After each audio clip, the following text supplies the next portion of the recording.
सम्पूर्ण साथीहरूलाई नमस्कार। जो चाहिँ प्रास तथा शिक्षक सेवा तयारी गर्दै रहनु भएको साथीहरूलाई मध्यनजर गर्दै मैले केही समय अगाडिदेखि अनलाइन प्रास एक्जाम सेट प्लस चाहिँ तपाईँको क्लास गर्दै आइरहेको छु। आज पनि तपाईँहरूको माझमा अनलाइन प्रास एक्जाम सेट 47 राखेको थियो। यदि तपाईँहरू चाहिँ क्लास लिन चाहनुहुन्छ भने 98 64 19 63 61 एकचोटि तपाईँहरूले सम्पर्क गर्नुपर्ने हुन्छ। हाम्रो क्लास चाहिँ बिहान 6 बजेदेखि जुम मार्फत चाहिँ सञ्चालन भइरहेको सम्पूर्ण साथीहरूलाई जानकारी गराउन चाहन्छु। आजको विषयवस्तुमा रहेर म सुरु गर्न चाहे है त।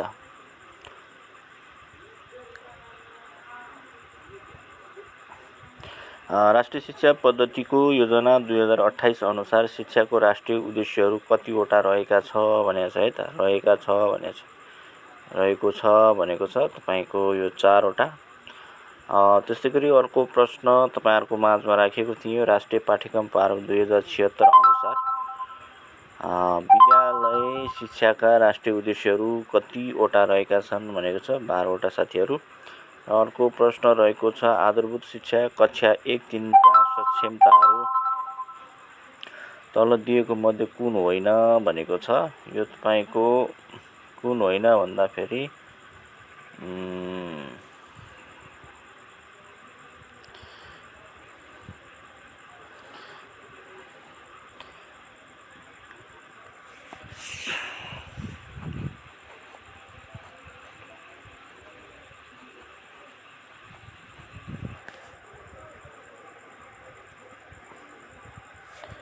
तपाईँको राष्ट्र प्रेमको भावना एवं लोकतान्त्रिक मूल्य मान्यता संस्कार विकास चाहिँ को यो चाहिँ होइन। त्यस्तै गरी अर्को प्रश्न राखेको थियो साथीहरूलाई नीति तर्जुमामा पहिलो के गर्ने व्यवस्था रहेको छ। यो आवश्यकताको तपाईँको पहिचान गर्ने अवस्था रहेको छ।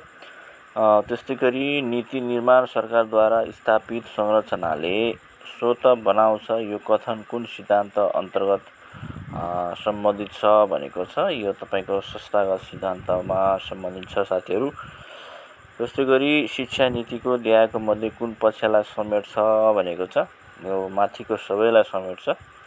त्यस्तै गरी अर्को प्रश्न भएको छ राष्ट्रिय शिक्षा नीति 2076ले खारेज गरेको नीति ल्याएको मध्ये कुन होइन भनेको छ है साथीहरू।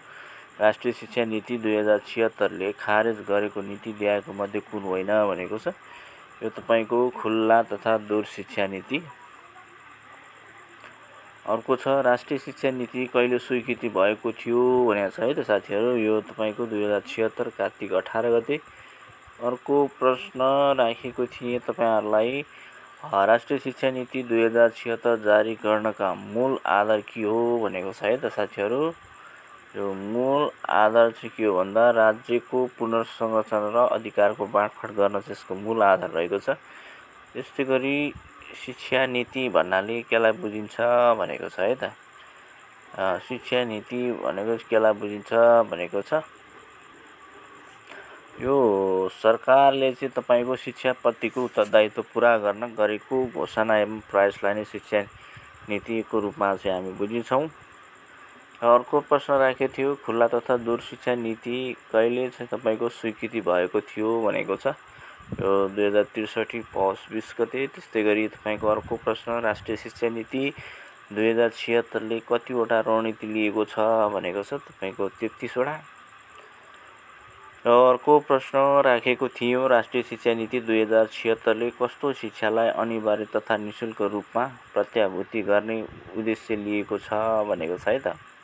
यो तपाईँको आधारभूत शिक्षा।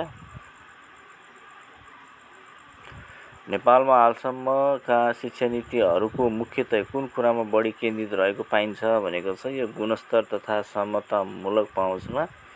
त्यस्तै गरी अर्को प्रश्न राखेको थियो अनौपचारिक शिक्षा नीति कहिले स्वीकृति भएको थियो भनेको छ। यो तपाईँको 2063 साल माघ 25 गते। र चाहिँ अर्को प्रश्न के राखेको थियो भने विगतका नीतिहरूमा सामान्य सुधार गर्दै लैजाने नीति कुन सिद्धान्त अन्तर्गत पर्दछ भनेको छ। यो अभिवृद्धिवादी सिद्धान्त अन्तर्गत पर्दछ।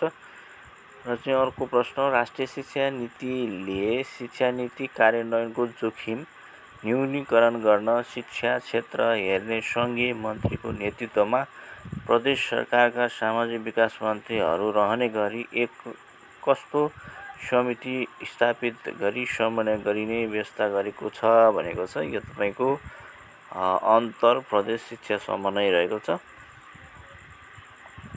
राष्ट्रिय शिक्षा नीति 2076ले कुन तहले विद्यालय सेवा क्षेत्रको अवधारणा कार्यान्वयनमा ल्याइने व्यवस्था गरिने कार्यनीति लिएको छ भनेको छ है साथीहरू। तपाईँको स्थानीय तह राष्ट्रिय शिक्षा नीति 2076ले प्रारम्भिक बाल विकासको क्षेत्रमा कतिवटा नीतिहरू उल्लेख गरेको छ भनेको छ। यो 3वटा। यस्तै गरी प्रत्येक कति वर्षमा उच्च शिक्षा प्रदायक सबै शिक्षण संस्था तथा निकायहरूको गुणस्तर परीक्षण गर्ने व्यवस्था गरिने कार्यनीति राष्ट्रिय शिक्षा नीति 2076 के गरेको छ भनेको छ। यो 5 वर्ष। अर्को प्रश्न तपाईँहरूको माझमा राखेको थिएँ। राष्ट्रिय शिक्षा नीति 2076ले कुन शिक्षालाई निशुल्क पाउने सुनिश्चित गर्ने उद्देश्य लिएको छ भनेको छ। यो माध्यमिक शिक्षा। नेपालका शिक्षा नीतिको क्षेत्र देखाएको मध्ये कुन हो भनेको छ। यो माथिको सबै हो। त्यस्तै गरी अर्को प्रश्न हो, राष्ट्रिय शिक्षा नीति 2076को उद्देश्यहरू कतिवटा छन् भनेको छ। तपाईँको 13वटा। अर्को प्रश्न तपाईँहरूको माझमा राखेको थियो, राष्ट्रिय शिक्षा नीति 2076 अनुसार उच्च शिक्षामा सहज देखिने भर्नादर कति प्रतिशत पुगेको छ भनेको छ। 15% साथीहरू। र अन्तिम प्रश्न तपाईँहरूको माझमा राखेको थिएँ, राष्ट्रिय शिक्षा नीति 2076 अनुसार प्राथमिक तह कक्षा 1-5मा खुद भर्नादर कति प्रतिशत रहेको छ भनेको छ। यो 96.9% रहेको छ। आज तपाईँहरूको माझमा मैले प्रश्नहरू राखेँ। आशा छ तपाईँहरू यदि क्लास लिन चाहनुहुन्छ भने जुमबाट चाहिँ बिहान 6 बजेदेखि क्लास सञ्चालन भइरहेको छ। यदि लिन चाहने व्यक्तिहरूले 9864 1963 61मा सम्पर्क गर्न मैले अनुरोध गरेँ। र चाहिँ साथसाथै मेरो भिडियोलाई सब्सक्राइब गरिदिनु, साथसाथै भिडियोलाई सेयर पनि गरिदिनु मैले अनुरोध गरेँ। ल साथीहरू, सम्पूर्ण साथीहरूको दिन राम्रो बितोस् भन्दै आजको विषयबाट बिदा माग्न चाहे। हस्त। नमस्ते नमस्ते नमस्ते।